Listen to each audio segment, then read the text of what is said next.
Sound camera action. आइए आज सुनते हैं फिल्म एडिटर दिलीप दरक से जयंत पात्रिकर की बातचीत।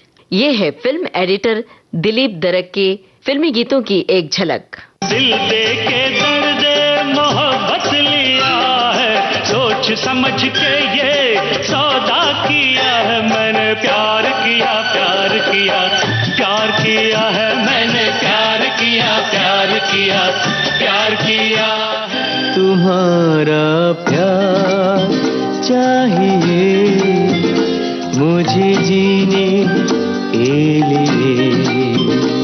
अखियों के झरोखों से मैंने देखा जो सांवरे, तुम दूर नजर आए, बड़ी दूर नजर आए। आयो रे आयो खुशियाँ लायो तीज के त्योहार की, झिरमिर सावन आयो रंग आई बहार की। न होंगे कभी मिलके जुदा, हुआ रे हमें इश्क हुआ। कौन दिशा में लेके चला रे बटोहिया, ठहर ठहर ये सुहानी सी डगर, जरा देखन दे, देखन दे।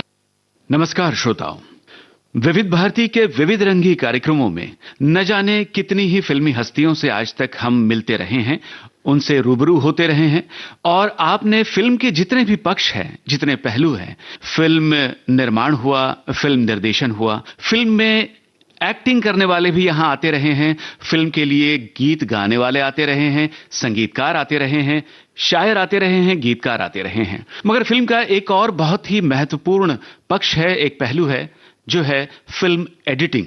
आज उसके बारे में बातचीत करने के लिए हमने आमंत्रित किया है विविध भारती के स्टूडियो में जाने माने फिल्म एडिटर यानी फिल्म संपादक दिलीप दरक जी को। दिलीप जी, विविध भारती के स्टूडियो में इस कार्यक्रम में आपका बहुत बहुत स्वागत है। हम भी आपका सबका आभार मानते हैं कि आपने हमको बुलाया विविध भारती के स्टूडियो में, और सभी श्रोताओं को भी हम स्वागत करते हैं और सबका अभिनंदन करते हैं कि स्टाफ का पूरा विविध भारती के, जिन्होंने हमको इस इंटरव्यू के लिए बुलाया जी और संवाद के लिए बुलाया। तो हम आपका आभारी है और हम ऐसी चीजों पर बातचीत करेंगे जी जो कि फिल्म से संबंधित है, सब बातचीत करेंगे। तो पात्रिकर जी, आप जी पूछिए क्या पूछना है। दिलीप जी, आज तक एक एसोसिएट एडिटर के रूप में आपने 11 फिल्में की हैं, एडिटर के रूप में, संपादक के रूप में 11 फिल्में की हैं, हिंदी फिल्में, 8 मराठी फिल्मों का भी आपने संपादन किया है और एक साउंड एडिटर के रूप में आपने एक फिल्म की है। ओके सर जी, तो सबसे पहले तो ये जानना चाहेंगे, कहा जाता है फिल्म असल में बनती है वो एडिटिंग टेबल पर बनती है। जी सर। उसका जो मूल ढांचा बनता है, फाइनल जो होता है, स्ट्रक्चर जो तैयार होता है, वो एडिटिंग टेबल पर ही होता है। इसके बारे में आप क्या कहेंगे? सर, हमारा जो इंडस्ट्री में है कि बहुत कुछ लोग हैं ना जी एडिटरों का रिस्पेक्ट करते हैं, तो सबसे पहले हम एक नाम लेना चाहता हूं जी जो एक काम की क्या कष्ट होते हैं, एक काम में क्या मेहनत होती है, ये काम कैसा किया जाता है, इसका मैं एक आदमी को बहुत ही अच्छी तरह से उनका नाम लेता हूं, मिस्टर दिलीप कुमार। दिलीप कुमार ने पिक्चर बनाया था गंगा जमुना जी। गंगा जमुना में बनाया था दिलीप कुमार ने, उसके प्रोड्यूसर थे और हीरो भी थे। तो उन्होंने वो पिक्चर में एडिटिंग में, मतलब वो सब पिक्चर का एडिटिंग में काम करते थे, तो उसके पिक्चर के एडिटर थे दास दहीमड़े जी। तो दिलीप कुमार जब तक जिंदे थे, दास दहीमड़े जब भी उनको मिलते थे, तो दिलीप कुमार पहला आदमी था जो उठ के खड़ा होकर उनको स्वागत करता था। वो आदमी जानता है कि एडिटिंग क्या होती है। पिक्चर तो हम बना के बहुत लोग लाते हैं जी। अभी तो क्या हुआ, कंप्यूटर हो गया, पहले फिल्म आती थी, नेगेटिव होता था, जैसा फूजी कलर है, ईस्टमन कलर है, उसमें बहुत लाते थे, बहुत टेक होते थे, रीटेक होते थे, कभी डायलॉग में गड़बड़ी होती थी शूटिंग के टाइम में। तो वो सारी चीजें हैं, जैसा कंटिन्यूटी में गड़बड़ होती थी, तो डायरेक्टर को मालूम रहता था कि हम यहाँ चुके हुए हैं या क्या करना है। जैसा एक पिक्चर बनती थी उस टाइम में, तो उसका जो ओरिजिनल ड्यूरेशन ओरिजिनल ड्यूरेशन जो लंबाई जो होती थी, हाँ। तो 4 घंटा 5 घंटे का मटेरियल आता था, कोई 30 घंटा भी करता था, 40 घंटा 50 घंटा, कोई 100 भी करता था। मगर उस टाइम में एक्चुअल पिक्चर बनती थी 3 घंटा 3.5 घंटा की बनती थी, या 2 घंटा 30-40 मिनट की बनती थी। इसमें सबसे पहले बड़ी पिक्चर बनी थी राज कपूर की संगम, जिसमें 2 इंटरवल थे जी। उसके बाद मेरा नाम जोकर भी बड़ी बनी थी। बाकी सब तो कॉन्ट्रैक्ट में जो सब्जेक्ट से बनाए हुए थे, जैसा मुगले आदमी को बनने में 10 साल लगा। बहुत सारे पिक्चर है, मगर जो बनती थी पिक्चर है तो फटाफट बनती थी, और साल 2 साल 3 साल में, अभी तो 6-6 महीने में पिक्चर बनती है। पहले लोग गहराई में जाते थे, कहानियों में जाते थे, कहानी पहले बनती थी, सब्जेक्ट बनता था, उसके बाद डायरेक्टर के साथ बैठ के डिस्कशन होती थी। डायरेक्टर फिर म्यूजिक वाले के साथ बैठता था, संगीतकार जैसा शंकर जी किशन है, ओपी नैयर है, लक्ष्मीकांत पैरेलल है, जितने भी उनके डायरेक्टर रहते थे उनमें सिचुएशन बनती थी गाने की, कि भाई ये कहानी से ये इधर जा रहे हैं तो इधर ये गाना आना चाहिए। तो अभी आजकल तो क्या कुछ भी गाने डालते, पहले गाना ऐसा नहीं था। पहले गाना लीड करता था पिक्चर को लास्ट तक, जैसा क्लाइमैक्स आ गया, हीरोइन का बिरहा हो गया, हीरोइन से बिछड़े, उसके शिवरंजनी में बहुत गाने बने हुए, शिवरंजनी में बहुत गाने बने हैं। याद तेरी आएगी मुझको सताएगी, इसका गाना था। आवाज दे के मुझे बुलाओ, ये प्रोफेसर का गाना था, विरहा गीत था ये। तो उसमें क्या होता था कि मतलब वो कहानी खींचे जाती थी, कहानी आगे जाती थी, गाने ऐसे होते थे जो कहानी को आगे ले जाते थे। जैसा अभी समझो, अभी हीरो जा रहे हैं, हमारा हीरोइन की माँ ने बोल दिया पहले, जा बेटा इधर जाना, तो कश्मीर जा रहा है, तो उधर सबसे पहले इंट्रोडक्शन होता था हीरोइन का, उधर गाना गाया जाता था, मतलब स्क्रिप्ट के हिसाब से। जैसा ये हमारा राजकुमार में एक गाना है, जैसा शम्मी कपूर घर से निकल जाता है और वो जैसा जाता है तो उसके सामने राजकुमारी दिखती है, गाना मतलब इस हिसाब से बहुत सारे पिक्चर में गाने आगे बढ़ते गए। जी। तो इसमें संपादन का क्या रोल होता है, इसके बारे में हम और विस्तार से जानेंगे। संपादन का रोल क्या होता है कि सर डायरेक्टर शूट कर लेता है एज अ स्क्रिप्ट, उसका जो सब्जेक्ट है उसके हिसाब से पूरा डायरेक्टर शूट कर लेता है। जी। पहले तो शूटिंग के बाद फिर संपादक की भूमिका क्या होती है, इसके बारे में हम जानेंगे। मगर दिलीप जी, हमारे कार्यक्रम का चलन है कि हम अपने मेहमान की पसंद के गाने भी सुनते हैं, तो इस कार्यक्रम में पहला गाना आप हमें कौन सा सुनवा रहे हैं? मैं तो सर आज तक मतलब कि जो आजकल ट्रेड चला है जी, तो किसी ने ये गाना नहीं बनाया बाद में। मतलब कि जो रहता है कि ईश्वर के बाद हम माँ बाप को चाहते हैं। जी। तो मैं एक गाने का लाइन सुनाता हूँ, जिसको कभी हमने देखा नहीं, उसकी जरूरत क्या होगी, ए माँ तेरी सूरत से अलग भगवान की सूरत क्या होगी। ये गाना माँ के ऊपर है सर, ये फिल्म दादी माँ का था। जी, आप दादी माँ फिल्म के गीत का जिक्र कर रहे हैं, आइए श्रोताओं को यही गीत सुनवाते हैं।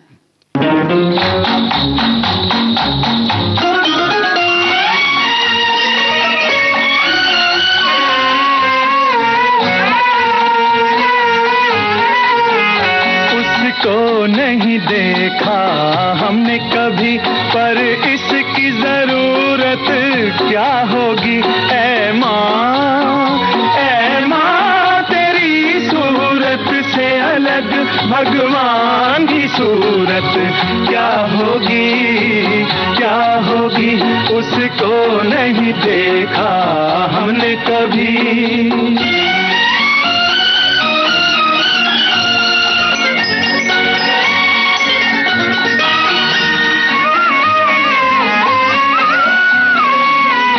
इंसान तो क्या देवता भी आंचल में पले तेरे, है स्वर्ग इसी दुनिया में कदमों के तले तेरे।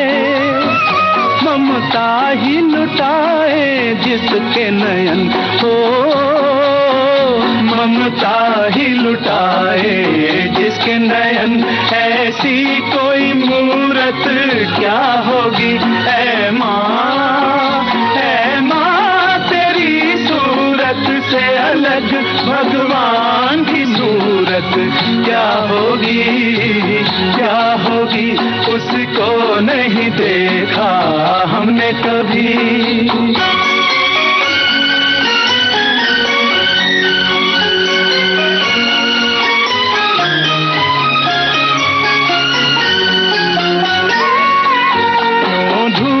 जलाए दुखों की क्यों गम की घटा बरसे, ये हाथ दुआओं वाले रहते हैं सदा सर पे। तू है तो अंधेरे पथ में हमें हो, तू है तो अंधेरे पथ में हमें सूरज की जरूरत क्या होगी। ऐ माँ तेरी सूरत से अलग भगवान की सूरत क्या होगी, क्या होगी। उसको नहीं देखा हमने कभी।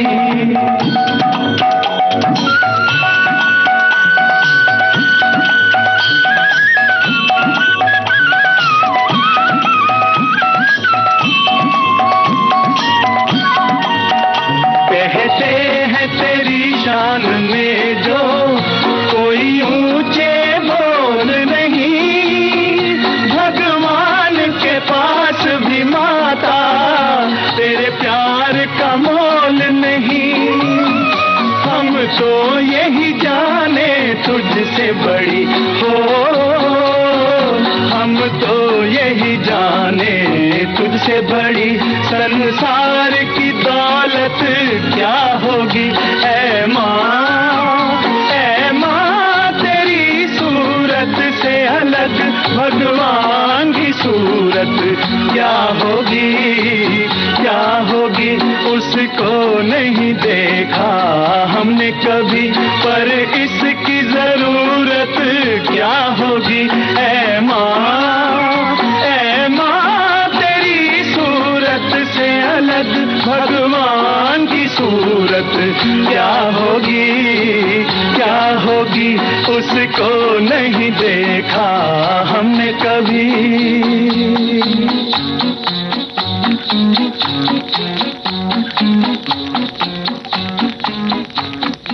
दिलीप जी, आप बात कर रहे थे कि फिल्म के जो प्रोड्यूसर होते हैं, फिल्म के जो निर्देशक होते हैं, कहानी के अनुसार फिल्म की शूटिंग करके ले आते हैं, और ये पोस्ट प्रोडक्शन का सबसे पहला जो है पायदान है जहां पर फिल्म की एडिटिंग होती है। तो कहानी के अनुसार जो स्क्रिप्ट लिखी गई है उसके अनुसार सीन सारे शूट कर लिए गए, बाद में उन सीन्स को जोड़ना, उन दृश्यों को जोड़ना, उसमें गीत जोड़ना, ये एडिटर का बहुत इंपॉर्टेंट महत्वपूर्ण काम है।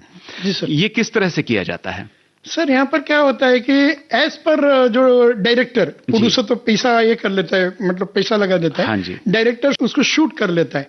शूट करने के बाद जैसा एक सीन होता है, हाँ। तो सीन में क्या होता है कि उसकी शॉर्ट डिवीजन होता है। जैसा एक हीरो आ रहा है उधर से, हीरोइन टेबल के पास बैठी है, तो शूट होते टाइम हीरो पूरा टेबल के पास आ जाता है। फिर वो बैठने का अलग शॉट लिया जाता है, फिर बैठने के बाद फिर इनका संवाद आता है, उनका संवाद आता है, ये सब होता है जी। तो इसको शूट करते टाइम उसमें फुटेज रहता है। तो एज पर स्क्रिप्ट, हाँ। जैसा हीरोइन ने डायलॉग बोली, हीरो आ गया बैठा, हीरोइन ने बोली कैसे हैं आप, वो बैठते हुए बोलता है कि मैं ठीक हूँ। इस तरह से सब असेंबल होता है। इसको सबसे पहले असेंबल कर देते हैं, मतलब उनके स्क्रिप्ट के हिसाब से कटिंग की जाती है। अच्छा। जैसे डायलॉग के हिसाब से कटिंग की जाती है। कभी साइलेंट भी होता है, साइलेंट शॉट भी होते हैं, जो कि साइड मूवमेंट रहता है इसका। अच्छा। तो उसके अंदर क्या साइलेंट ये होता है, पूरा खाली उन्हें आना जाना रहता है। तो उसमें हम वो देख लेते हैं कि कितना फुटेज उसका होना चाहिए। हाँ। तो सबसे पहले इंडिया के अंदर क्या होता है कि हम जो काम करते जी। हैं तो सब्जेक्टिव कटिंग होती है। हाँ। सब्जेक्टिव कटिंग, जैसा अभी कोई पिक्चर पूरी एक साथ में हमारे पास आती है, तो हम क्या कर लेते हैं, उसको पूरा काट लेते हैं एज इट इज। अच्छा। पेपर के हिसाब से जो डायरेक्टर ने शूट किया है अपने डायलॉग के हिसाब से, तो वो काट लेते हैं। फिर हम उसका लेंथ देख लेते हैं पिक्चर का पूरा बैठ के। अच्छा। जैसा कोई पिक्चर का हमारा ये हुआ था कि 22,000 फीट लेंथ हो गई थी। ओहो। 22,000 फीट यानी 15,000 में 3 घंटा हो जाता है।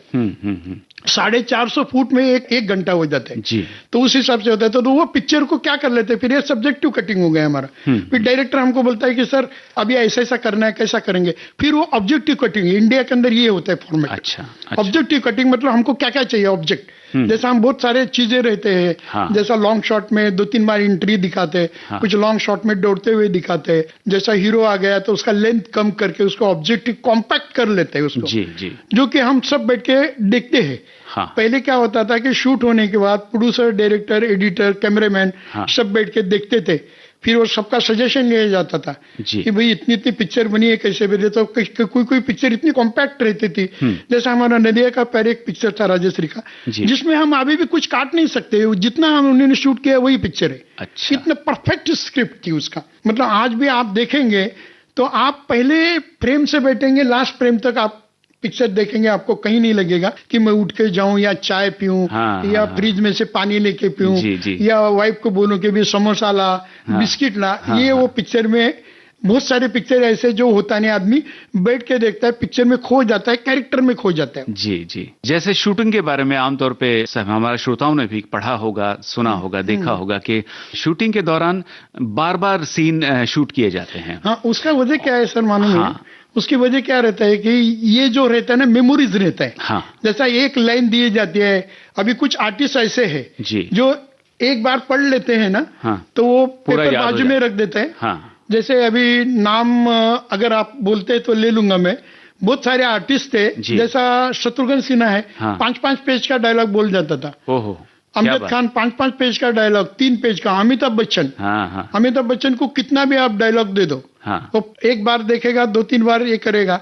और वो कैसा करते थे कि जैसा उनका बैठने का टाइम रहता था इन बिटवीन शूटिंग के शॉट के, तो वो डायलॉग याद करते आर्टिस्ट लोग। अच्छा तो उसमें क्या होता है कि कभी कभी कैमरा देर से चलता है, कभी कभी साउंड आता नहीं, हाँ कभी कभी एक्टिंग भूल जाते हैं, मतलब जो परफॉर्मेंस जी। डायलॉग के साथ में परफॉर्मेंस जो करते हैं, हाँ। वो कभी कभी आर्टिस्ट थोड़ा डायलॉग के बराबर नहीं है तो डायरेक्टर कट बोलता है, जी जी तो फिर वो सीन दोबारा लिया जाता है। तो इसमें क्या रहता है कि बहुत सारे जगह पर टेक्निकली प्रॉब्लम से भी कभी होता हाँ। है। कभी बहुत सारी फिल्मों में ऐसा हुआ कि भाई रात में शूटिंग कर रहे थे तो कैमरे का ये हो गया, क्या बोलते हैं, आउट फोकस हो गया, तो उनको दोबारा शूट किए, अच्छा तो वो दोबारा करना पड़ता है, टेक्निकली प्रॉब्लम आता है। और जी। सब्जेक्ट के हिसाब से लाइन बराबर जो डायरेक्टर ने, राइटर ने सोचा है कि ये कैरेक्टर बोलना चाहिए, हाँ। वो बराबर होने के बाद ओके बोल देते, अच्छा। इसलिए बार बार उनको किया आपकी जाता है। बातों में एक शब्द आया था लॉन्ग शॉट, तो ऐसे लॉन्ग शॉट, मिड शॉट या क्लोज शॉट होते हैं तरह तरह लॉन्ग शॉट क्या होता है सर कि जैसा आप स्टूडियो में, जैसा किधर से गेट से आ रहे हैं, हाँ तो कैमरा रहता है ना, पूरा हीरो गेट से आ रहा है या गाड़ी आ रही है उसकी, वो पूरा प्रीमाइसेस तक आता है, जो अच्छा। बंगले तक, अच्छा। वो लॉन्ग शॉट बोला जाता है। फिर उसके बाद क्या होता है कि हीरो जब उतरेगा तो कॉम्पैक्ट शॉट लेते हैं, अच्छा मतलब गाड़ी का ही शॉट रहता है, वो दरवाजा खोल के कोई नौकर खोलेगा, हाँ। या हीरो खुद खोलेगा।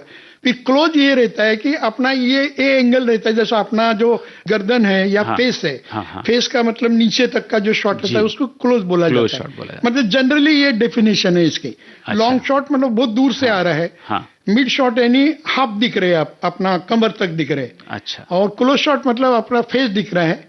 और टाइट क्लोज एक बोलते हैं, सिर्फ आपका ये रहता जी। है। कभी कभी डायरेक्टर हमारा लेता है आई का शॉट लेता है, आई लेवल, सिर्फ आई दिखता है, जी। तो उसमें सब एडजस्ट किया जाता है। हम्म। एक शॉट था मेरे सनम में, जो आशा पारेख रोती है, हाँ तो उसका एक बूंद गिर जाता है आंख में से, आंसू गिरते हैं, आंसू गिरता है, तो वो बूंद गिरने के बाद पूरा स्विमिंग पूल का पानी हिल जाता है। ओहो मगर वो उतने बूंद से तो पानी हिलता नहीं, जी। तो थोड़ा थोड़ा कहीं सिनेमैटिक लिबर्टी लेना पड़ता है। अच्छा, तो ये तरह तरह के जो शॉट्स हैं किसी भी सीन के, वो अलग अलग तरह से शूट किए जाते हैं। कभी किसी का लॉन्ग होता है, कहीं मिड होता है, नहीं, कहीं वो क्लोज क्या होता रहता है कि और इसको एडिटिंग टेबल पे आप जो है जोड़ते हैं। मगर जोड़ते डायरेक्टर क्या करता है कि जब शूट कर लेता है, जी कैमरामैन के साथ में सब एडजस्ट कर लेते हैं एंगल, उसको बोलता है कि भाई लॉन्ग शॉट है, ये हीरो हाँ, इधर हाँ, आएगा, हाँ, हाँ। क्लोज में इधर बैठेगा, फिर दरवाजे से अंदर एंट्री खोलेगा तो वो आएगा, तो सब शॉट डिवीजन किया जाता है इसका। जी मतलब हमको क्या शॉट लेने हैं, तो वो उस हिसाब से एक एक शॉट लिए जाते हैं। हाँ। तो उसमें क्या कहते हैं, एक्सेस फुटेज रहता है कभी कभी। हाँ जैसा आ रहा है हीरो, अभी उधर खड़ा है,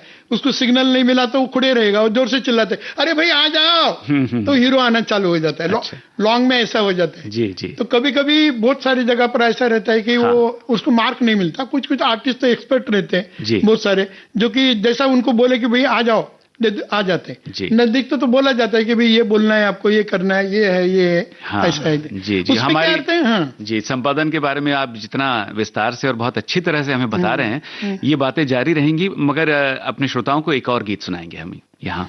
मेरा इसके बाद में एक गीत था सर, मतलब अपने देश के लिए गाना था। जी जी। वो गाना था सिकंदर आजम, एक पिक्चर बनी थी। हाँ जी, हाँ जी। वैसा उसका जो हमारे भारत देश का गौरव, भारत देश की परिभाषा, भारत देश की संस्कृति, हाँ जी, भारत देश का मतलब लिटरेचर जो रहता है, धर्म कहाँ कहाँ होता है, मतलब गंगा नदी दिखाया उसमें, अपना साधु लोग ये कर रहे हैं, सवेरे सवेरे सूर्य नारायण भगवान को जल चढ़ाया जा रहा है जी। वो गाना था जहाँ डाल डाल पर सोने की चिड़िया करती बसेरा, वो भारत देश है। बहुत सुंदर देशभक्ति गीत है। आइए अपने श्रोताओं को सुनवाते हैं।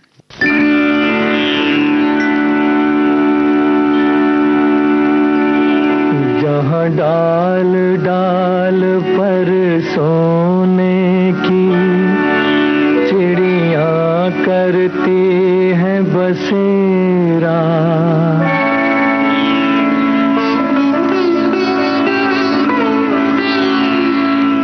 वो भारत देश है मेरा।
जहाँ डाल डाल पर सोने की चिड़ियाँ करती हैं बसेरा, वो भारत देश है मेरा, वो भारत देश है मेरा। जहाँ डाल डाल पर सोने की चिड़ियाँ करती हैं बसेरा, वो भारत देश है मेरा, वो भारत देश है मेरा। जहाँ सत्य अहिंसा और धर्म का पग पग लगता डेरा, वो भारत देश है मेरा, वो भारत देश है मेरा। जय भारत, जय भारत, जय भारत, जय भारत।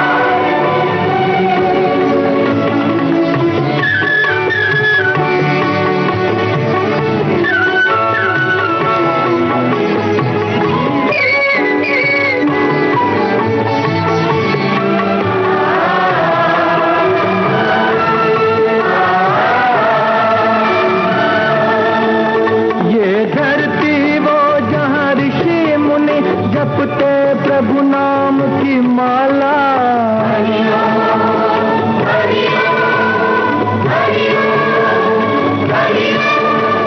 जहाँ हर बालक एक मोहन है और राधा एक एक बाला, और राधा एक एक बाला।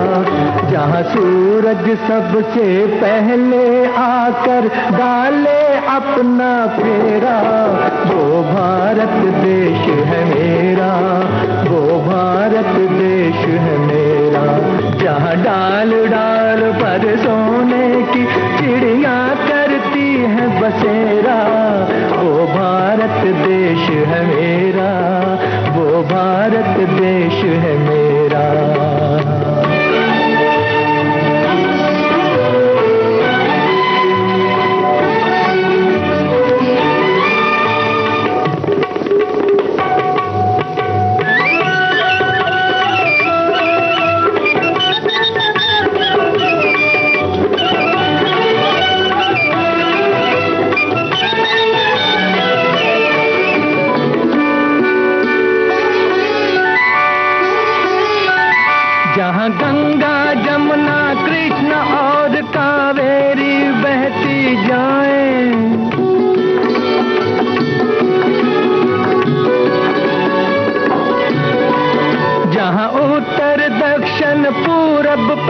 हमको अमृत पिलवाए, ये अमृत पिलवाए, कहीं ये तो फल और फूल उगाए, केसर कहीं बिखेरा, वो भारत देश है मेरा, वो भारत देश है मेरा, जहाँ डाल डाल पर सोने की चिड़ियाँ करती हैं बसेरा, वो भारत देश है मेरा, वो भारत देश है मेरा।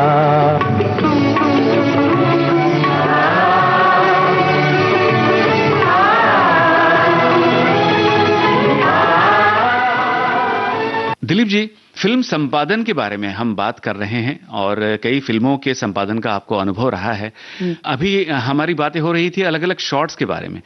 बहुत से रीटेक लिए जाते हैं, मगर एक जब शॉट ओके हो जाता है वो फाइनल टेक होता है। करेक्ट। मगर क्या कभी ऐसा हुआ है कि जो बाकी रीटेक है कभी उनमें से भी कोई शॉट लिया गया हो? नहीं, होता है सर। मैं पहले क्या करता था कि जब मैं नया आया था जी राजश्री में, तो मुझे डबिंग का भेजा जाता था। हाँ जी। कि डबिंग में तुम जाओ और डायरेक्टर तो ओके बोलता है, अगर तुम्हारा कुछ सजेशन है आवाज का तो उसमें तुम बता देना उनको। डायरेक्टर की, आर्टिस्ट तो डायरेक्टर की सुनेगा।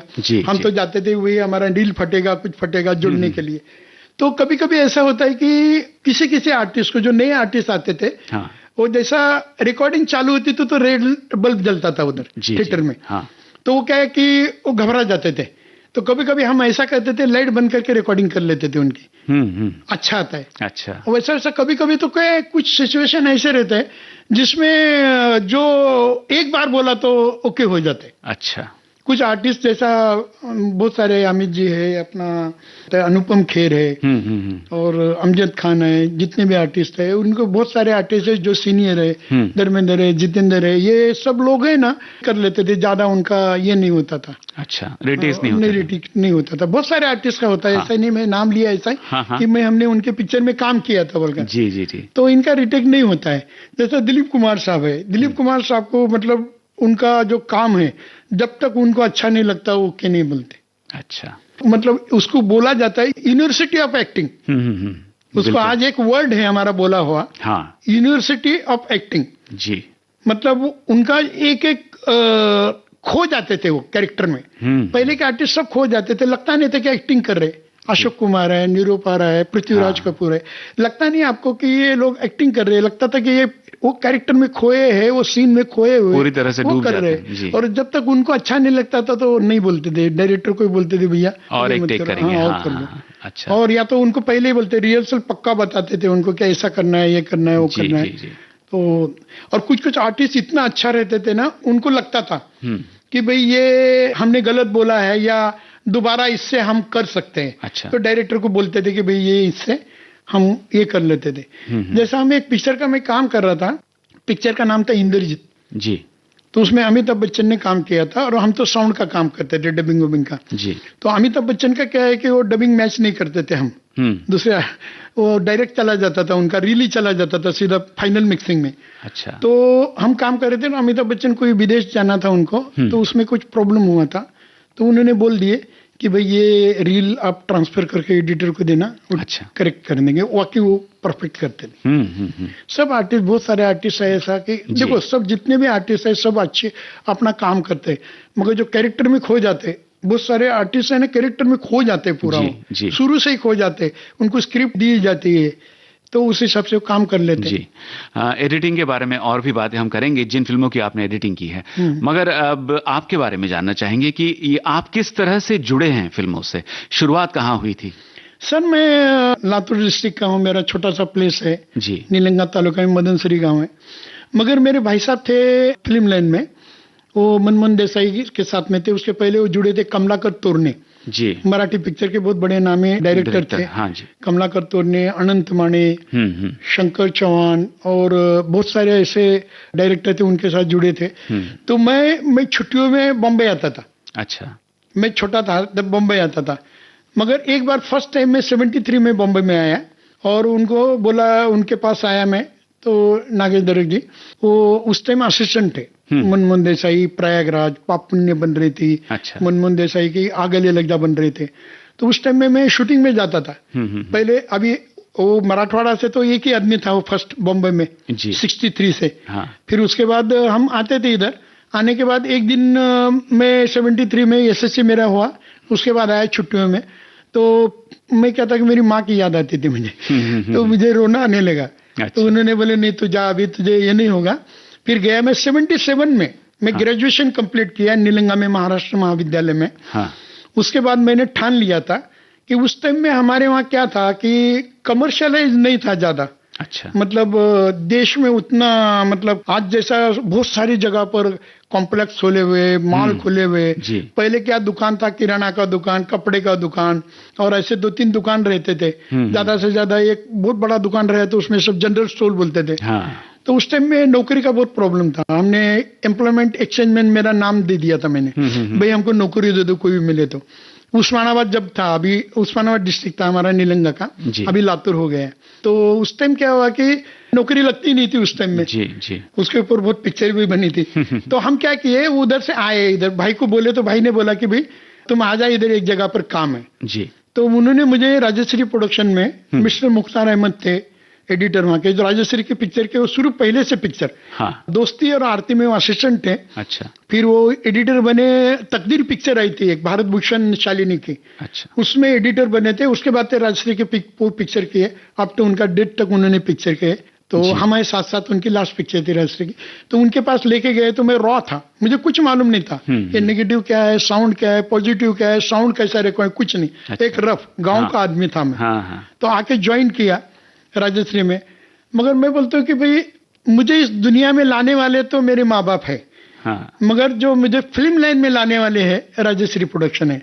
मैं उनका इतना धन्यवाद करता हूँ, जितना मैं बोलूँ उतना कम है उनके लिए। जी। उधर आने के बाद मैंने उधर का उनको ज्वाइन किया, मुख्तार अहमद को। हाँ। और उन्होंने उस टाइम बन रही थी पहली, उधर मैं जब गया तो आंखों के जरूरत से गोपाल कृष्णा पिक्चर बन रही थी। अच्छा। तो उसमें हमको क्या है, एसोसिएशन वाले ने लेटर दिया था कि अप्रेंटिस मतलब काम सीखने का है। जी। तो हमने 1 साल तक काम किया उधर ही किया। मगर इतना मेलजोल हो गया कि लोग मुझे बोले कि भाई तू, तेरा मेंबरशिप बनने के बाद ही तू काम कर ले। उसके बाद मेरी पहली पिक्चर आई थी 79 में। तो अखियों के झरोखों से जो फिल्म है वो पहली फिल्म है जहां से आपने काम सीखना शुरू किया। अच्छा। अखियों के झरोखों से गोपाल कृष्णा। हाँ। और उधर तो फैक्ट्री थी, बहुत पिक्चर बन रही थी, 10-12 पिक्चर थे। जी।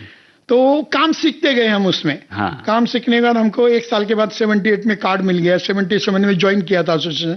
उस टाइम में 1 साल हमको कंपलसरी काम करना पड़ता था। अच्छा। तो वो होने के बाद उन्होंने बोले हमको, जो हमारे बॉस थे, कि क्या करेगा मतलब अभी। तो मेरा क्या है, नेचर उनको भा गया था सब कंपनी वाले को जी। उधर मिस्टर गुप्ता है, मिस्टर जक्की है, सुब्रमण्य स्वामी है, सुरेंद्र प्रसाद, उन्होंने हमको बहुत सपोर्ट किया। फिर वो सबने बोले कि भाई इसको जाने मत दो। फिर उन्होंने हमको एक पिक्चर दी जिसका नाम था मनोकामना। अच्छा। राजकिरण, कल्पना अय्यर थी उसमें। हाँ। और भप्पी लहरी का म्यूजिक था, और मधु कपूर, राजकिरण, कल्पना अय्यर, और भप्पी लहरी का म्यूजिक था, डायरेक्टर थे केदार कपूर जी। उसके बाद से हमारा काम चालू हो गया राजश्री में। तो आगे काम कैसे बढ़ा इसके बारे में हम जानेंगे, मगर अब मनोकामना फिल्म का जिक्र हुआ है तो क्यों ना इस फिल्म का गीत सुन लिया जाए। उसमें एक गीत बहुत अच्छा था सर। हाँ। राजकिरण, कल्पना अय्यर का था। जी। मतलब वो फैमिली ड्रामा वाली पिक्चर थी, जो एक लड़की को प्यार करता हीरो। हाँ। उसमें गाना तो तुम्हारा प्यार चाहिए जीने के लिए, मुझे जीने के लिए। जी। संगीतकार भप्पी लहरी साहब ने ही इस गीत को गाया था जी। और परफॉर्म किया था अपना राजकिरण ने, कल्पना अय्यर। कल्पना अय्यर की पहली पिक्चर थी वो। हाँ। राजश्री की, राजश्री वाले ने उनको पहला ब्रेक दिया था जी। छोटा सा रोल था, मगर वो बहाने वाला, मन बहाने वाला था कि तो गीत से इतना प्रभावशाली गीत था जी। तो कैरेक्टर दोनों भी उभर के आए थे गाने। चलिए सुनते हैं वही गाना।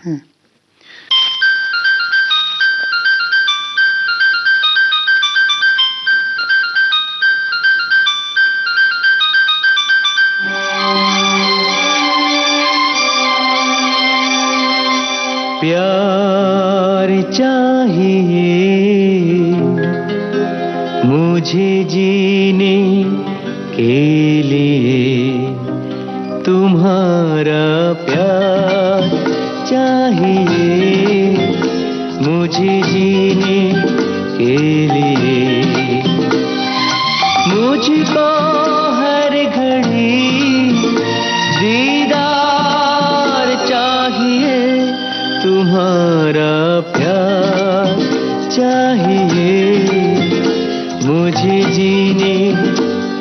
लिए।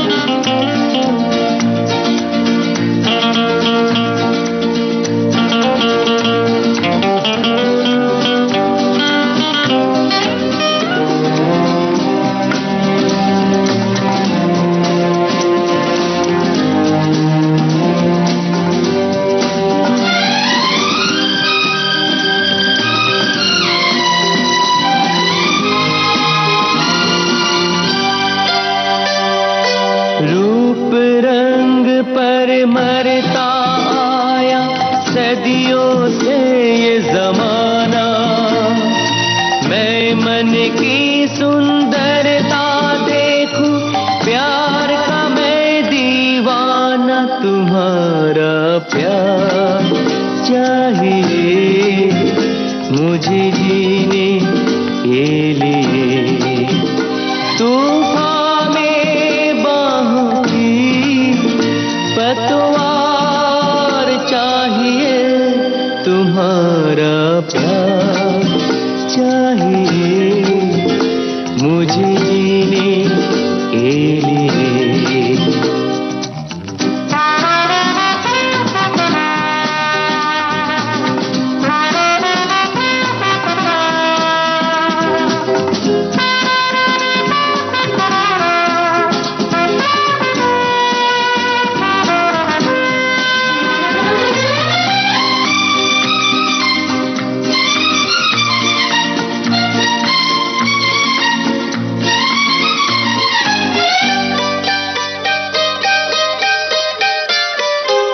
मेरे सिवा तुम यार किसी को दिल में न आने दोगी, फूलों की तो बात ही क्या है, कांटों पे साथ चलोगी, तुम्हारा प्यार चाहिए मुझे जीने के लिए। दिन रात वफा का इकरार चाहिए, तुम्हारा प्यार चाहिए मुझे जीने के लिए। मुझको हर घड़ी दीदार चाहिए, तुम्हारा प्यार चाहिए मुझे जीने के लिए।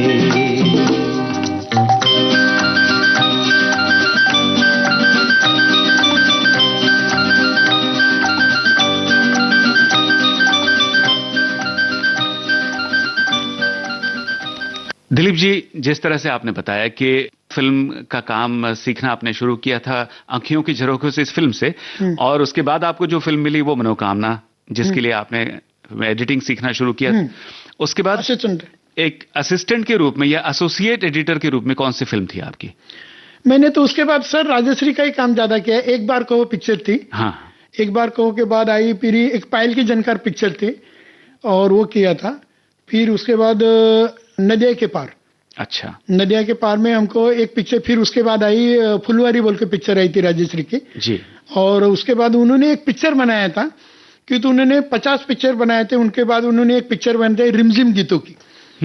उसमें सिर्फ गाने थे और कहानी एक बनी थी ऐसा, अच्छा, कि उनके पूरे पिक्चर के पूरे जितने भी प्रोड्यूस किए हुए पिक्चर के गाने थे उसमें। अच्छा अच्छा अच्छा, वो एक पिक्चर बनी थी, उसको रिमझिम गीतों की, सिर्फ गाने थे उसमें, सिर्फ गाने, गाने अच्छा, थे, हाँ हाँ, थोड़े थोड़े गाने, कोई कैरेक्टर उसको आगे लेके जा रहा है, अच्छा, जैसे अनुपम खेर है, मिठुन चक्रवर्ती है, हाँ हाँ, सब जन जितने भी उनके इसमें काम किए थे वो सब लोगों ने बीच बीच में उनको ये नैरेट करते गए कहानी को। अच्छा, उसके बाद मुझे बहुत, उसके बाद में मैंने मतलब बिग फिल्म थी मेरे लिए राजश्री की, जो थी मैंने प्यार किया। जी जी, मतलब वो पिक्चर से मुझे एक मार्केट में भी पहचान मिल गई वो पिक्चर की। मैंने एक शब्द में कहा है कि मैंने, मेरे माँ बाप ने तो जिंदगी में मुझे पैदा किए, धरती पर लाए, हाँ, मगर मुझे प्रेजेंट किया है राजश्री वाले ने।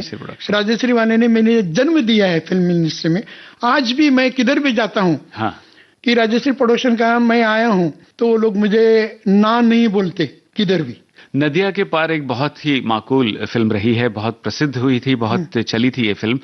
इसके बारे में कोई खास अनुभव आपका रहा होगा? अनुभव कुछ ऐसा नहीं था सर, वो पिक्चर एक्चुअल क्या था, उसका स्क्रिप्ट बहुत अच्छा था। केशव प्रसाद मिश्र ने पिक्चर लिखी थी वो जी।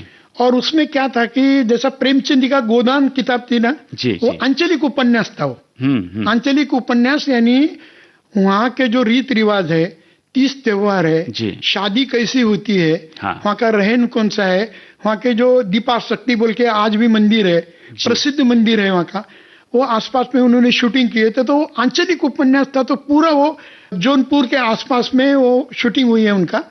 तो उधर का ये था, कॉम्पैक्ट पिक्चर थी एकदम। मुझे इतना पसंद आया था कि डायरेक्टर का भी उन्होंने बहुत पिक्चरें लिखी थी, वो उनकी पहली पिक्चर थी नदिया के पार, मिस्टर गोविंद मनीष जी। तो वो पिक्चर में उन्होंने इतना अच्छी तरह से स्क्रिप्ट था और अच्छी तरह से वेल पिक्चराइज किया था, जो कि ऐसा लगता था कि हमारा जो भागदौड़ की जिंदगी है बॉम्बे की जी, भागदौड़ की जिंदगी में हम 2-2.5 घंटा अगर हम थिएटर में जाते हैं तो हमारे दिल को, मन को, शरीर को सुकून मिलता है एक, और हमारा डाइवर्ट होता है सारी दुनिया के प्रॉब्लम से जी। तो वो पिक्चर देखने के बाद आपको, आज भी आप वो पिक्चर देखो तो आपको लगेगा कि भाई हम जौनपुर में जाके बैठे हैं। और आंचलिक वहाँ के बहुत बारीक बारीक, जैसा शादी में जो रस्म होते हैं, छोटे छोटे रस्म, वो उसमें दिखाया गया है, इसलिए वो पिक्चर बहुत चली वहाँ पर जी। कि तो आज तक जितने भी भोजपुरी बने हैं, जितना भी उनका पॉपुलरिटी हुई है, वो पूर्वांचल की पिक्चर बोले जाता है, उसका अवधि की बोले जाते हैं भाषा का, मगर उसके जैसा किसी का भी ना ही बिजनेस हुआ है ना पॉपुलरिटी मिली है। आज भी हम कोई भी रिक्शा में बैठते हैं बॉम्बे में, यूपी बिहार के, तो उसमें गाना चलता है, कौन दिशा में लेके चला रे बटोरिया, आज भी चलता है सर। तो मेरा ख्याल है यही गीत आप श्रोताओं को अभी सुनवाना चाहते हैं। ओके। कौन दिशा में लेके चला रे बटोहिया, कौन दिशा में लेके चला रे बटोहिया, कौन दिशा में लेके चला रे बटोहिया। ठहर ठहर ये सुहानी सी डगर, जरा देखन दे, देखन दे। मन भर माए नैना बांधे ये डगरिया, मन भर माए नैना बांधे ये डगरिया, कहीं गए जो ठहर दिन जाएगा गुजर, गाड़ी हाँकन दे, हाँकन दे। कौन दिशा में लेके चला रे बटोहिया, कौन दिशा में।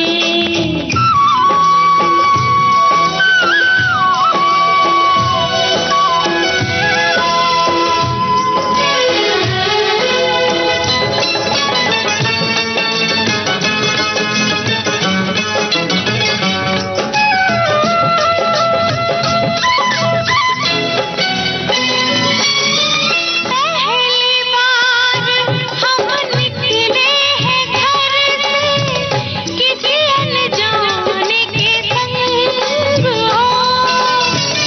अनजाने से पहचान बढ़ेगी तो महक उठेगा तोरा अंग हो। महक से तू कहीं महक न जाना, महक से तू कहीं महक न जाना, ना करना मोहे तंग हो। तंग करने का तो से नाता है गुजरिया, तंग करने का तो से नाता है गुजरिया। ठहर ठहर ये सुहानी सी डगर, जरा देखन दे, देखन दे। कौन दिशा में लेके चला रे बटोहिया, कौन दिशा में।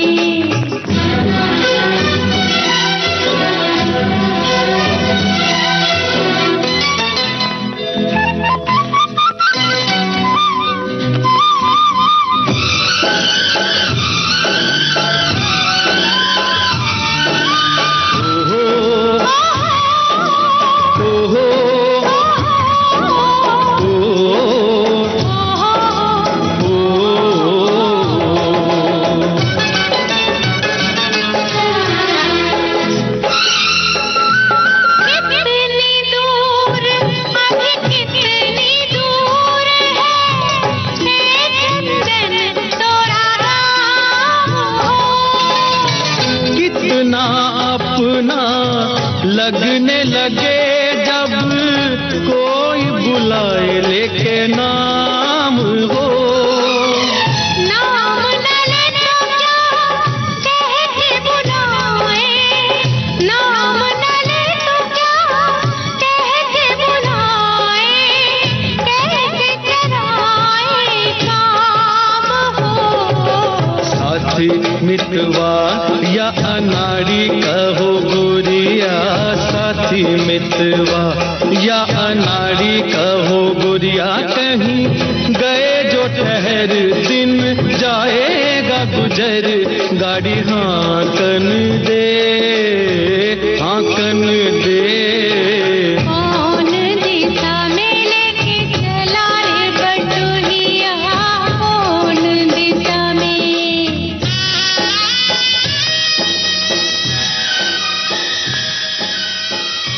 दोस्तों, हमारे कार्यक्रम में हम बातचीत कर रहे हैं जाने माने फिल्म संपादक यानी फिल्म एडिटर दिलीप दरक जी से। और दिलीप जी, आपसे अगला सवाल ये है कि आपने हमें बताया कि नदिया के पार फिल्म के बारे में आपका क्या अनुभव रहा। मैंने प्यार किया एक बहुत बड़ी फिल्म रही है आपके करियर में, आपके जीवन की। तो इस फिल्म के बारे में आप क्या कहना चाहेंगे? नहीं सर, उसमें तो एडिटर तो थे हमारे, मुख्तार अहमद एडिटर थे। आप एसोसिएट एसोसिएट थे जी। उसमें क्या होता है कि फॉरेन में एक बोला जाता है असेंबल, अभी नया वर्ड आया है जी जी। असेंबल बोला जाता है। पहले क्या होता था कि शूटिंग होने के बाद हम उसको शॉट को जोड़ते थे नेगेटिव को, और वो लैब में प्रिंट होता था। प्रिंट होने के बाद उसका साउंड आता था हमको, वो हम मैच करते थे जी। मैच करने के बाद उसको फिर एडिटर डायरेक्टर बैठ के उसको अपने स्क्रिप्ट के हिसाब से भाई लगाते थे, हम वो देखते थे। हाँ। देखने के बाद मार्क करके कटिंग कर लेते थे, और उसको एक सीवन individually as a subjective cutting होता था पहले। अच्छा। तो उसका क्या है कि वो उनकी पहली पिक्चर थी अपना सुरेश बड़जात्या की। तो पिक्चर में सबसे पहले तो बहुत गहराई से उन्होंने मेहनत किया था। सुरेश बड़जात्या ने गहराई से मेहनत किया था। जैसा गाने का रिकॉर्डिंग है, एक एक गाना जी उन्होंने इतने अच्छी तरह से बनाया था राम लक्ष्मण में। और उसमें गाने लिखे थे अपना असद भोपाली ने, असद भोपाली साहब जी। एंड क्या बोलते हैं देव कोहली ने जी। और पिक्चर का स्क्रिप्ट इतना अच्छा था, उन्होंने उसको जितना अच्छा बना सकते बनाए। आउटडोर में ऊटी में शूटिंग हुआ इनका, और क्या बोलते हैं बॉम्बे में बहुत सारी जगह पर सेट लगाए थे जी। घर का सेट लगाए थे, हीरोइन का घर का सेट था जी। तो ये पिक्चर है ना, उन्होंने बहुत प्यार से बनी थी, और पेंटिंग पिक्चर है सर वो। हाँ हाँ, पेंटिंग बोला जाता है जी। इस जगह हम ये जानना चाहेंगे कि आप एडिटिंग करते हैं तो सीन को एडिट करना और डायलॉग्स के मुताबिक, स्क्रिप्ट के मुताबिक, और एक गीत को एडिट करना, इसमें क्या फर्क है? गीत को तो सर क्या रहता है कि डांस मास्टर मूवमेंट देता है। हाँ डांस मास्टर मूवमेंट देता है जी जी। एक पीस का वो अलग शूट कर लेता है, एक गाने का एक लाइन का अलग शूट कर लेता है। हाँ। और वो क्या होता है कि उसको लीड रहती है आगे पीछे। तो हमको क्या करना पड़ता है कि जब हम गाना सिंग करते थे कि एक गाना आ गया है, एक लाइन आ गया है, तो वो लाइन का पहले नागरा से टेप से हमको साउंड आता था जी। तो मैच करना पड़ता है। मैं गया, मैं आया, प फ म जी ये जी। हमको जो हमने शूट किया है उसको मिलाना पड़ता था हमको साउंड को जी। जो लिप मूवमेंट हो रही है, लिप मूवमेंट मिलाना पड़ता था। और वो कभी कभी तो बहुत कठिन होता था। वैसा तो बहुत सारा तो क्लोज में तो हमको मालूम पड़ जाता था। जो लॉन्ग शॉट रहते थे उसमें बीट रहते थे, ठक ठक ठक ठक ठक ठक ठक ठक ऐसा आता था। अच्छा। तो उसी हिसाब से हम मैच कर लेते थे। कभी कभी एडिटर क्या कर लेता ना, डायरेक्टर बोलता था कि दादा इसको हमको अच्छा करके दे दो। जैसा डिस्को का गाना रहता था ना, उसके अंदर लाइट के शॉट रहते थे जी। ठक ठक ठक ठक ठक आता था, वो डालते थे। गाने का एडिटिंग करना कठिन काम है सीन से। हाँ। सीन तो हमको क्या होता है कि अपने पास क्यू शीट रहता है हमारे पास में, तो उससे हम एडिट कर लेते हैं। मगर गाने का तो हमारे पास कुछ नहीं रहता है, खाली लाइन रहते हैं गाने का जी। तो वो गाने का लाइन के हिसाब से हमको ये शॉर्ट नंबर पर डांस मास्टर ने वो लाइन लिया है तो वो हमको मैच करना पड़ता है। अच्छा दिलीप जी, मगर गीतों में हम देखते हैं कि एक सीन दूसरे सीन में मर्ज हो रहा है, और एक सीन में कपड़े कुछ अलग हैं हीरो हीरोइन के, दूसरे सीन में अलग कपड़े पहने हुए हैं, या कभी कभार ड्रीम सीक्वेंस है तो वो ऐसा लगता है पर्दा हिल रहा है और धीरे धीरे जो है साउंड के साथ जो है वो दृश्य बदल रहा है। तो ये किस तरह से किया जाता है? तो वो तो ट्रिक रहता है सर जी। अभी एक गाना था चांदनी में जी, अखियों में तू बस जहां अखियां मैं बंद कर दूं। तो कभी कभी क्या रहता है कि आंखें के ऊपर है ना इमेज डालते हैं। अच्छा। हीरो खड़ा है सामने, तो आंख के टाइट क्लोज लिया जाता है, उसके अंदर हीरो खड़ा है दिखाई जाता है। जो आप बोले कि एक में मर्ज होता है, तो उसमें क्या होता है, एक मोन्टाज जैसा रहता है। हाँ। उसमें टाइम लैप दिखाते हैं, जैसा हीरो बैठा है, हीरोइन किधर है, वो गाना गा रही, तो उसका टाइम मैच होता है कि डिसॉल्व कर लेते हैं। हाँ। जैसा उसका फेस के ऊपर जो बैकग्राउंड रहता है, जैसा पहाड़ियों के शॉट है, वो एक ऊपर मर्ज हो रहे, एक के अंदर एक। हाँ। और तो उसमें 25% चेहरा दिख रहा है हीरोइन का, और वो बैकग्राउंड में दिख रहा है, तो ये टाइम पास के लिए लिया जाता है। अच्छा। और आजकल तो क्या होता है कि टेक्निक इतनी बड़ी हुई है, जैसा आप बोले कि आपने कहा मुझे कि ये ड्रेस से दूसरे, तो उसमें क्या है, हमको कंटिन्यूटी के लिए डिसॉल्व मार लेते हो। अच्छा। डिसॉल्व इसलिए मारते कि एक जगह से हम यहाँ बैठे हैं, सीधा हीरोइन अगर घर में बैठी है और गार्डन में आया है, तो कभी कभी क्या होता है, कट टू कट भी जाते हैं, कभी कभी डिसॉल्व मारते कि हीरोइन के फेस में वो सोच रही कि वो हीरो के साथ गार्डन में गाना गा रही, तो मर्ज हो जाता है, तो गार्डन पहले शुरुआत में हीरोइन के फेस पर आ जाता है। अच्छा। फिर आहिस्ता से वो डिसॉल्व हो जाता है। अच्छा। फिर ओरिजिनल में आ जाते हो। जी जी, तो मैंने प्यार किया फिल्म का जिक्र किया है, तो क्यों ना अपने श्रोताओं को यही गीत सुनवा दिया जाए। इस फिल्म का कौन सा गाना आप सुनवाना चाहेंगे? मैं इस फिल्म का गाना, सर गाने तो सभी हिट है, अभी बोले तो सबके साथ अन्याय हो जाएगा। जी जी। मगर जो गाना लता जी ने गाए थे, हाँ जी, और उसके बाद बाल सुब्रमण्यम ने गाया था, हाँ जी, वो गाना इतना खूबसूरत है कि मैं कहा नहीं जा सकता उसको। हाँ। और उसका वेल पिक्चराइजेशन और वेल परफॉर्म भाग्यश्री सलमान खान, हाँ जी, ऊटी में किया, वो जबरदस्त था। दिल दीवाना बिन सजना के माने ना, ये पगला है दीवाना है। आइए सुनते हैं।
कुछ है दिल के इरादे क्या कहना ये पगला है समझाने से समझे ना ये पगला है समझाने से समझे ना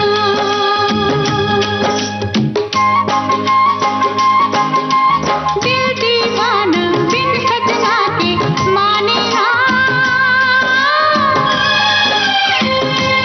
ये पगला है समझाने से समझे ना। अभी आप सुन रहे थे फिल्म एडिटर दिलीप दरक से जयंत पात्रिकर की ये बातचीत। आज आप सुन रहे थे इस कार्यक्रम का पहला भाग। इसका दूसरा भाग आपको सुनवाएंगे अगले सप्ताह। चलने से पहले आपको बता दें, इस कार्यक्रम में तकनीकी सहयोग मंगेश सांगले का था। इस कार्यक्रम के प्रस्तुतकर्ता जुबैर खान। सेलुलाइट डिजिटल अपना बॉम्बे टॉकीज अरे पिक्चर ही कल्चर है अपना बॉम्बे टॉकीज रॉकिंग है रोलिंग है अपना बॉम्बे टॉकीज सुपर है डुपर है अपना बॉम्बे टॉकीज